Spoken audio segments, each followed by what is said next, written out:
Hi guys, Alden ulit. Nakita ko yung mga sipon kwento nyo. Magbabanding kayo dapat kasama ng family nyo, pero di ka makalapit kasi ayaw mo silang mahawa. Nangyari na rin sa akin yan. Eto, kukwento ko sa inyo. Neozep Ginhawa Stories. Maaga ako nakauwi. Di nila alam, nandito na ako. Shh!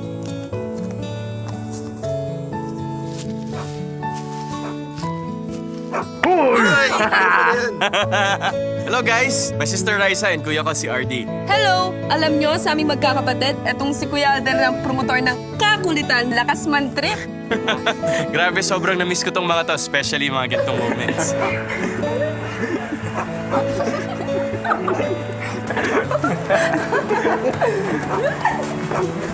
Tara, kain muna tayo sa loob. Kuya, wait lang. Magpalit ka muna ng damit. Matutuyuan ka ng pawis. Sige ka, sisipunin ka.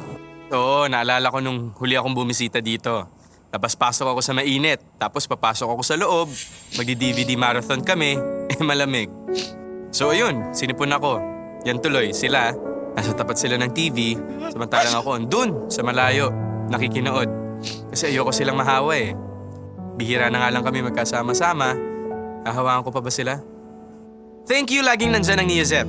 Tuwing may sipon ako, sagot ako lagi ng Neozep. No more hawa, no more iwas, loved ones. Grabe kayo. Ayan, nag-share na naman ako ng ginhawa story ko dahil sagot ako lagi ng Neozep. Meron pa ako i-share. Abangan. Abangan. Trusted quality healthcare. Unilab yan.